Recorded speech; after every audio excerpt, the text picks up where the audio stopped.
அதிமுகவில் விழுந்த அடுத்த விக்கெட். அதிர்ச்சியில் எடப்பாடி பழனிசாமி. தமிழக அரசியல் வரலாற்றில் தேர்தல் நேரத்து கட்சி தாவல்கள் என்பது புதிய ஒன்றல்ல என்றாலும் 2026 சட்டமன்ற தேர்தலை ஒட்டி அரங்கேறி வரும் மாற்றங்கள் அரசியல் நோக்கர்களையே அதிர வைத்துதான் வருகிறது.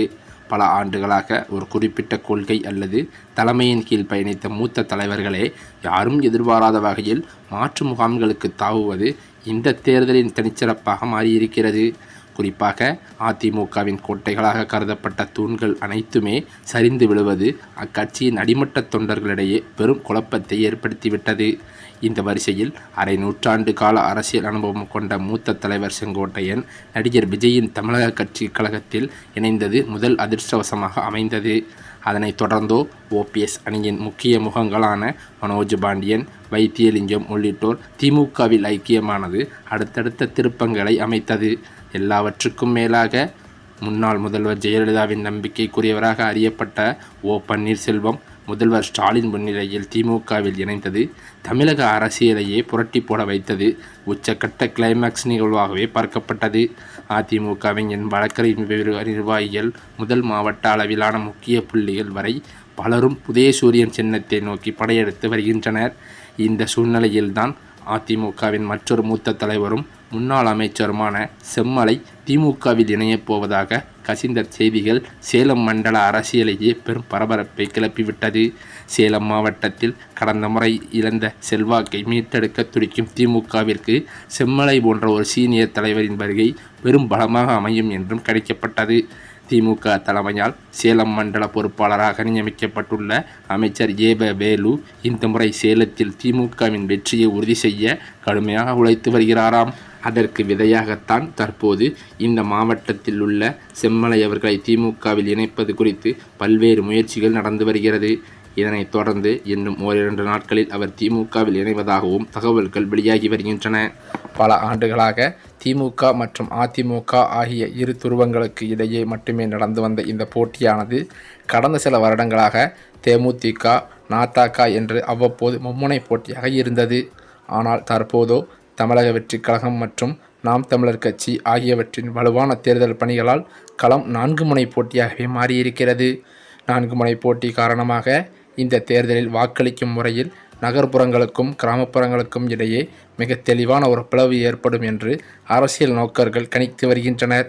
மற்ற தேர்தல்கள் போல இல்லாமல் இந்த முறை நகரம் கிராமம் இடையே வாக்களிக்கும் முறையில் கடுமையான வேறுபாடு இருக்கும் என்கிறார்கள் சிலர்.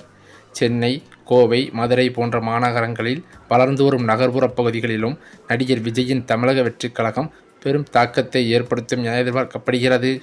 குறிப்பாக முதல் முறை வாக்காளர்கள் மற்றும் மாற்றத்தை விரும்பும் இளைஞர்களின் வாக்குகளை தாவேக அதிகளவில் இருக்கும் என்றும் சொல்கிறார்கள். அதே சமயம் கிராமப்புறங்களில் புதிய கட்சிகளின் அலை வீசினாலும் தமிழகத்தின் நகர்ப்புற கோட்டைகளில் திராவிட கட்சிகளின் ஆதிக்கம் இன்னமும் குறையவில்லை. முதலமைச்சர் மு.க. ஸ்டாலின் தலைமையிலான திமுக அரசு மகளிர் உரிமை தொகை மற்றும் காலை உணவு திட்டம் போன்ற நேரடி பயன் தரும் திட்டங்கள் மூலம் பெண்களின் ஆதரவை தக்க வைத்து முயல்கிறது. இதனால் சென்னை, திருச்சி, தூத்துக்குடி உள்ளிட்ட நகர்ப்புறங்களில் திமுக வலுவாக இருக்கும் என்றே சொல்லலாம். அதேபோல எடப்பாடி பழனிசாமி தலைமையிலான அதிமுக தனது பலமான அடிமட்ட கிளை கட்டமைப்பு மற்றும் விவசாயம் சார்ந்த வாக்குறுதிகள் மூலம் கிராமப்புறங்களில் தனது செல்வாக்கை மீண்டும் நிலைநாட்ட போராடி வருகிறது. பாரம்பரியமாக கிராமப்புறங்களில் இருக்கும் இரட்டை இலை மற்றும் உதயசூரியன் விசுவாசிகளை உடைப்பது புதிய கட்சிகளுக்கு ஒரு பெரும் சவாலாகவே தான் இருக்கும். 4 முனை போட்டி நிலவுவதால் வெற்றி பெறுவதற்கான வாக்கு சதவீதம் முந்தைய தேர்தல்களை விட குறையவே வாய்ப்பிருக்கிறது. மேலும் அது மட்டுமில்லாமல் தமிழக சட்டசபை தேர்தல் நெருங்கி வரும் நிலையில் தமிழக வெற்றிக் கழகம் அரசியல் நகர்வுகள் பெரும் பரபரப்பை ஏற்படுத்தியிருக்கிறது. காங்கிரஸ் கட்சியுடன் தாவேக கூட்டணி அமைக்கக்கூடாது என பாஜக தரப்பில் இருந்து நேரடியாக உத்தரவு பிறப்பிக்கப்பட்டதாக தகவல்களும் வெளியாகி வருகிறது. இதன் எதிரொலியாக இன்னும் ஓரிரண்டு நாட்களில் முதலமைச்சர் ஸ்டாலின் அவர்களை தாவேக தலைவர் விஜய் அவர்கள் சந்திக்க உள்ளதாக அதிர்ச்சி தகவல்கள் பரவி வருகிறது. இதன் தொடர்ச்சியாக தாவேக தனித்து போட்டியிடும் முடிவுக்கு வந்துள்ளதாக அரசியல் வட்டாரத்திலும் பேசப்பட்டு வருகிறது. தமிழகத்தில் 16வது சட்டசபையின் பதவிக்காலம் முடிவடைய உள்ள நிலையில் ஏப்ரல் மாதத்தில் 17வது சட்டசபைக்கான தேர்தல் நடைபெற இருக்கிறது.